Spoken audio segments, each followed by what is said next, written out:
Gold, trusted gold buyers. మీరు తాకట్టు పెట్టిన బంగారాన్ని విడిపించి ఈ రోజు ఉన్న మార్కెట్ ధరకు కొనబడను.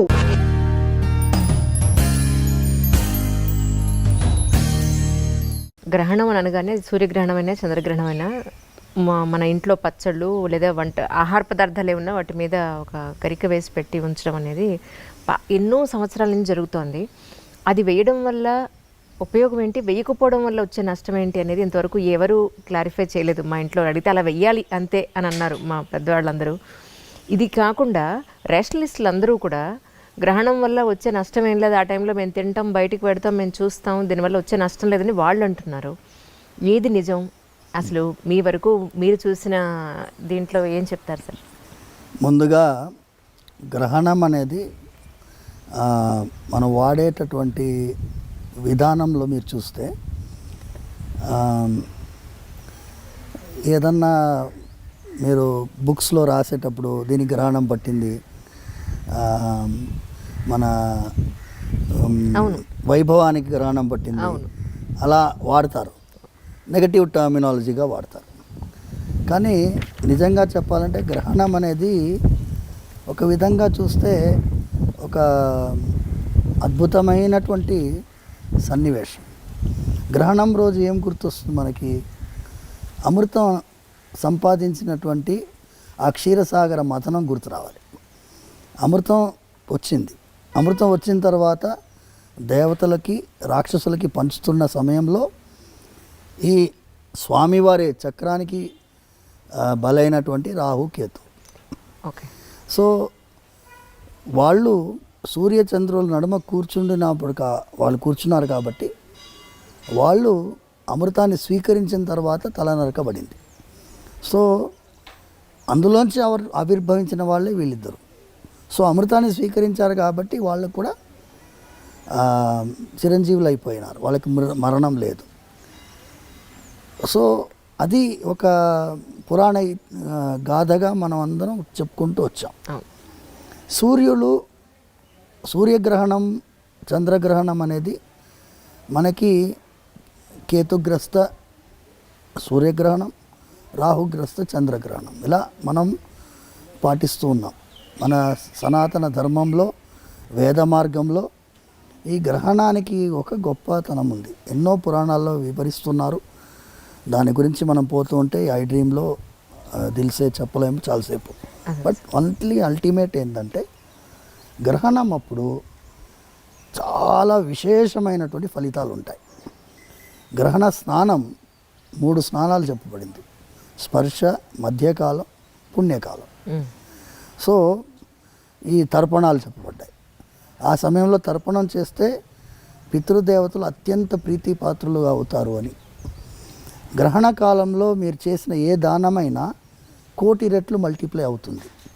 గ్రహణ కాలంలో మీరు చేసిన ఏ యొక్క మంత్ర జపమైనా కొన్ని 1,00,00,000 రెట్లు మల్టిప్లై అవుతాయి. ఇంత అద్భుతమైనటువంటి సన్నివేశాన్ని, దాన్ని భయాన్ని సృష్టించే విధంగా మనం చూడకూడదు. ఎన్నోసార్లు భక్తులకి ఈ విషయాన్ని చెప్పడం జరిగింది. మరి గుళ్ళు ఎందుకు క్లోజ్ చేస్తారు సార్? తిరుపతి కానీ ఇక్కడ కానీ మొత్తం గుళ్ళన్నీ క్లోజ్ చేస్తారు కదా. గుళ్ళు క్లోజ్ చేయడం గ్రహణానికి భయపడి కాదమ్మా. మీరు స్వార్థ యజనం చేయాలి. గుడి అనేది పరార్థ యజనం, అంటే అందరి కోసం ఉండేటటువంటి ఒక దేవాలయంలో మీరు చూసేది పరార్థ యజనం, అందరి కోసం జరిగే పూజ ఇది. ఓకే.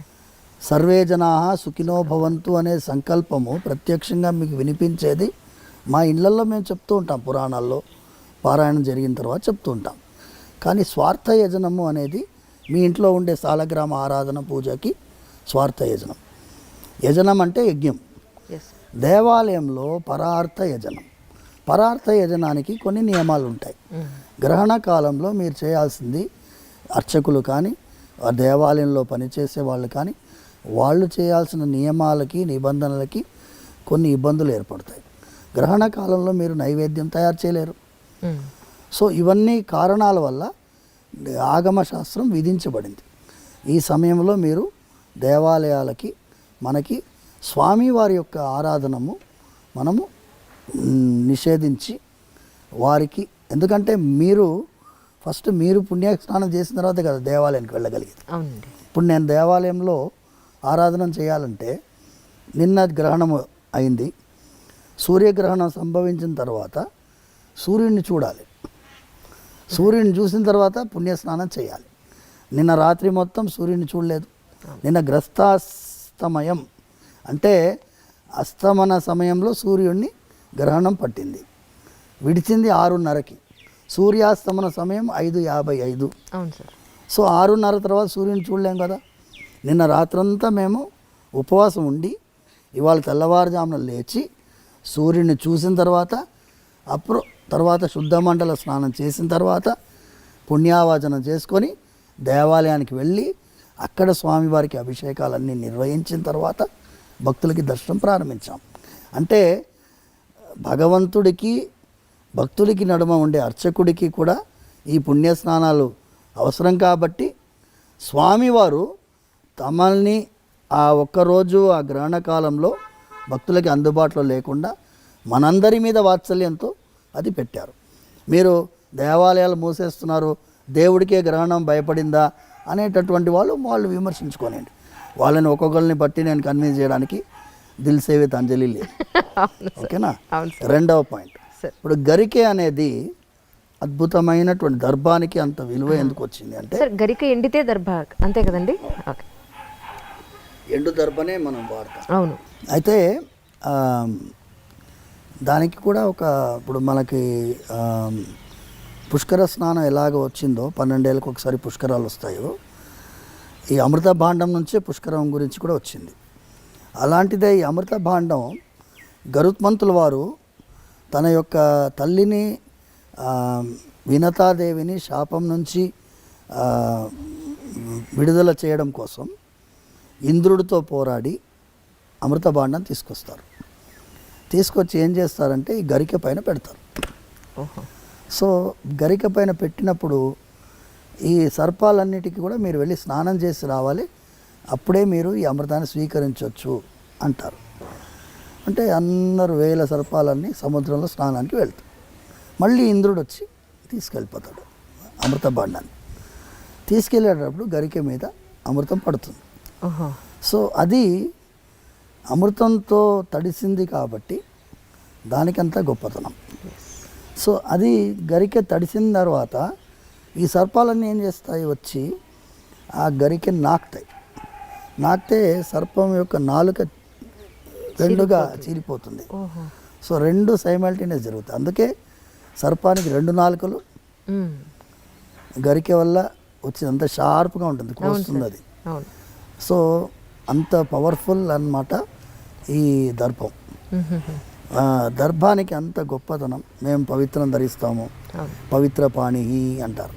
పవిత్రం ధరించి వెళ్తాము. ఏదన్నా శుభకార్యం జరగాలన్నా పవిత్రంతో జరగాలి. సో అంత ముఖ్యత్వం ఈ అమృతం వల్ల వచ్చింది. సో గ్రహణం సమయంలో సంబంధించిందంతా అమృతంతో సంబంధించిన విషయం. సో అందుకోసం అంత ముఖ్యత్వం.